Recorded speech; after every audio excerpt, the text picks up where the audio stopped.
Hello, my friends. Oops. Yep. Well, that's me in the car. So there we go. And that's my gas tank telling me it's empty, but it's not empty. It's better than half full, but my poor old gauges wouldn't know any better. Oh, look, and now it goes back up to full again. Even though it's not really full, it's only half full. Oh, the joy of owning an old Mobile. Oh, well, whatever. It's still a nice ride regardless. Oh, hi, Maria. How are you? I'm on my way to work. I'm working a 12 to 8, moving cars back and forth at the airport. I still like it. It's not a bad job. It's decent. It's paying my bills, leaving me a little bit of extra money. Not much, but some. But I am working a lot of hours, folks. And I'm missing spending time. Jesse's going to be going back to school soon.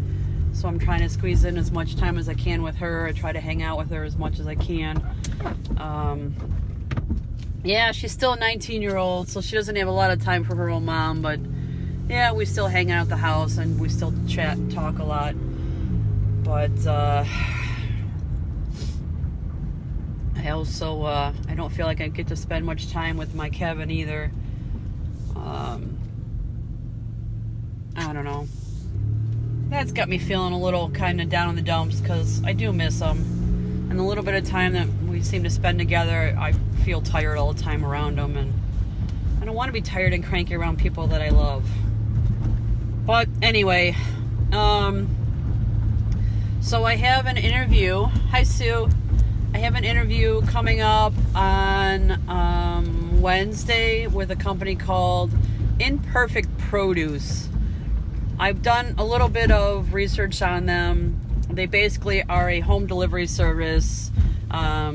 You call in and call in and you order what produce you'd like. And it goes by box size or weight size. And then you have, it gets delivered to your house. And they have fruits and vegetables. And you can either have like a surprise box where they'll fill it for you and give you different things. So it kind of forces you to try new things that maybe you didn't try before because you didn't know how to pick them out. Or, you're at the store, you're like, well, I really want to try this, but I don't know anything about it.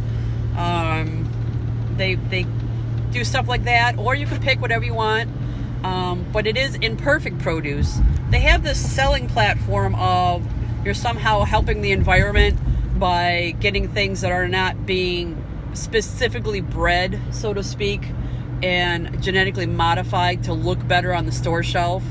You're not getting things that are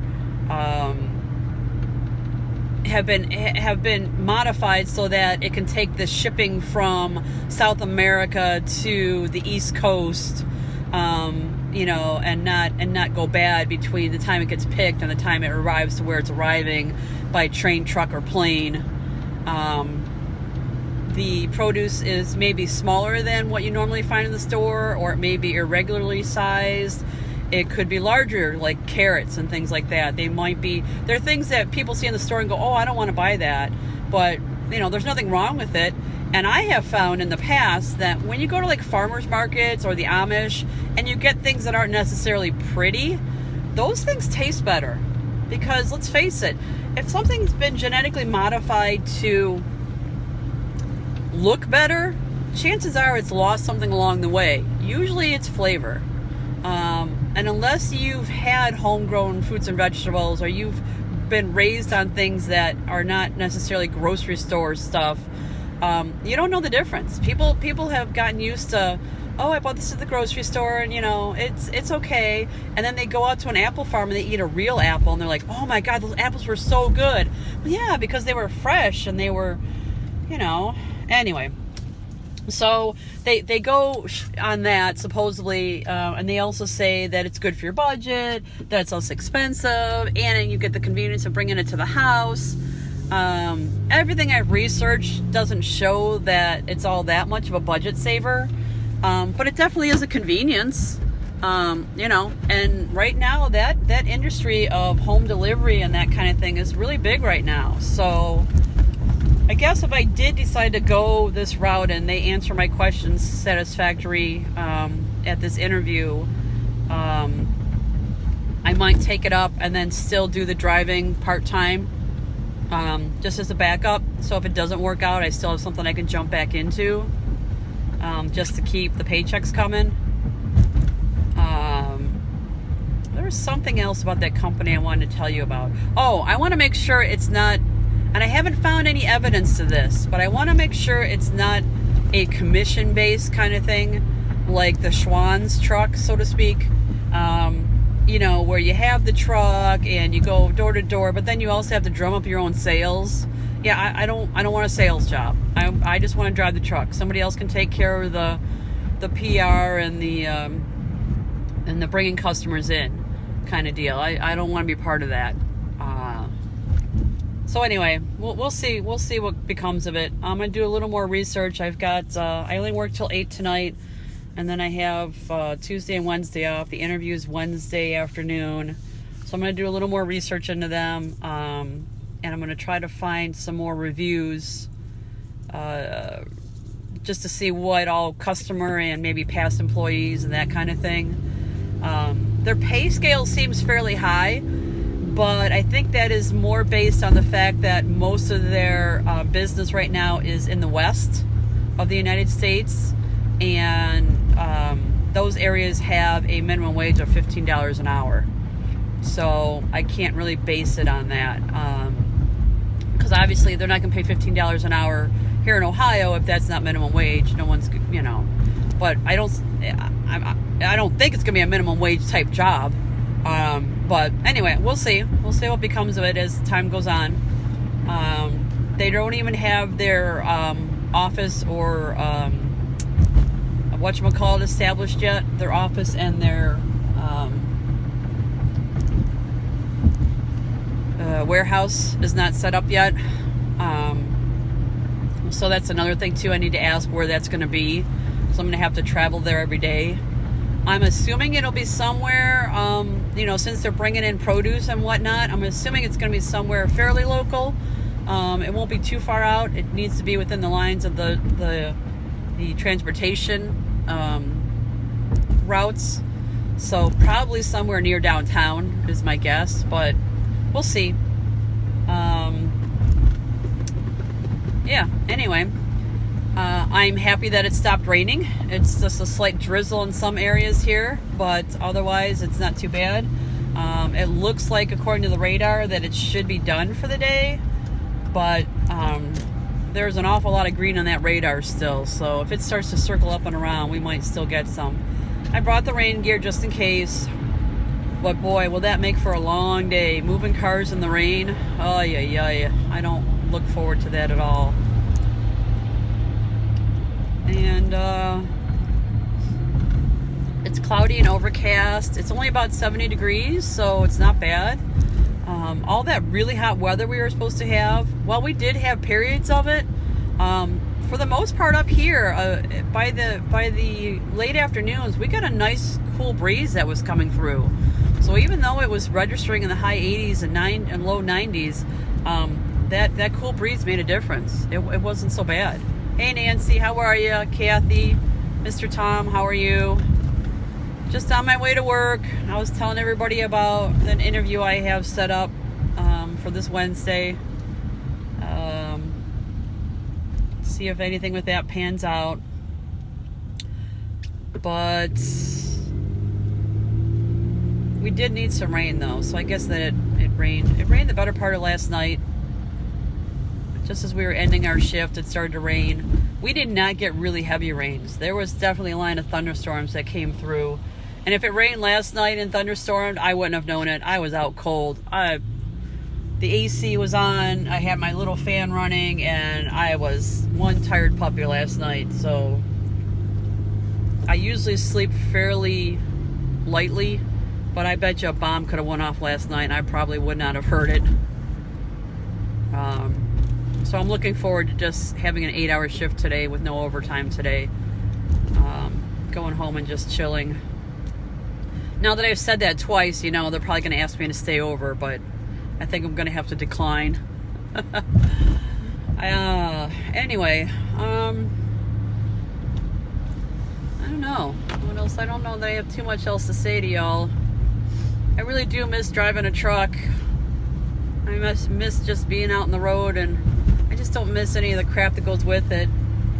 And a lot of the drivers that started at the same time I did, a lot of us are falling into that same pattern that I found. They're getting out there, and once they're getting past their 90 days and they're on their own and they're trying to get miles, they're being given these really shitty little low mileage loads. Friend Mike was just saying that he didn't have anything, and when he called in and was like, come on, give me something. I'm sitting here with nothing to do. Give me a load. I'm here to make money. Let me run. And his dispatch sends him on this little, it was like 85 miles or 285. It was like nothing. And it was over a 2-day period. Like, you got 2 days to get it there. He's like, no. Because last time I did this, I took one of these little teeny tiny routes. You just kept putting me on these tiny routes because I don't want this. Because I got in over-the-road trucking to be over the road, not to go from city to city. And yet, you try to find people that want to do regional little routes, and they won't hire people for that. So go figure. But anyway, just the nature of the business, I suppose. I'm still looking for something that's going to pay hourly, because if I'm going to be working like that, give me hourly. At least I know if I'm running or not running, I'll still be getting paid. Because this business of, oh sure, you'll get paid by the mile, but you'll hardly get any miles in. But you'll be spending your entire day with that truck, having to sit with it, having to take care of it, having to babysit it and get it fixed and get it repaired and bring it in when we tell.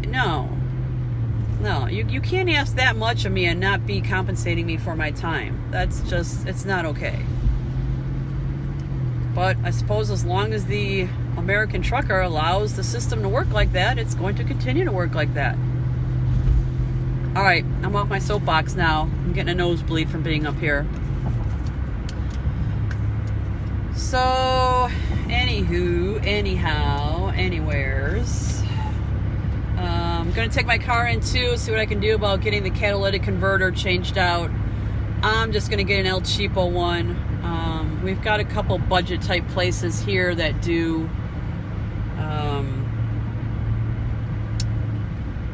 what do you want to call it? I want to say cheap work, but do inexpensive work.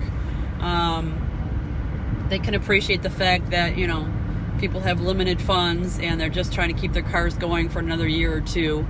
So I'm going to go in. This thing's starting to get a little louder than I like. The catalytic converter has been going for a while. Actually, the pipe just before it has been going for a while. And the converter, according to my last e-check, is done. It's not doing its job anymore. So it needs replaced anyway. So I'm going to go see what it'll cost. And then maybe next paycheck, I'll be able to squeeze that in and get that taken care of. I'm just going to go and get a couple estimates tomorrow and see what kind of money I'm looking at.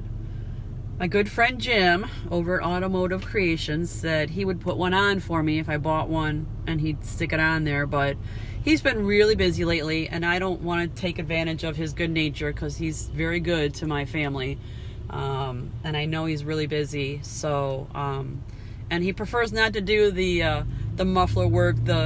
He'll do the brake jobs and all that, but he stays away from tires and he stays away from the mufflers, the exhaust. Not that he doesn't know about them, but there's specialized places you can take those to and get them done fairly quickly, and it's all they do.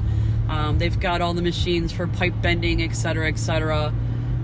So he just leaves that up to them. So I can respect that. So anyway, I'll do that tomorrow. And then Wednesday I have that interview, and hopefully in between I can spend a little time with my Kevin.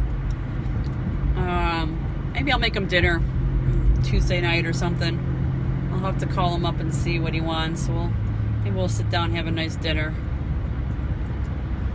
Yep. Well, as you can see by the signs, I'm getting close to the airport. I'm going to go ahead and let you all go. Thanks for joining me. Thanks for being there and supporting me. I'm trying to keep my head above water. I appreciate it. All right, y'all. Love you. Appreciate you. This is Mother Trucker, and for now, Car Mover Mama, signing off. Have a good one. Yep. Thanks, Nance. Bye.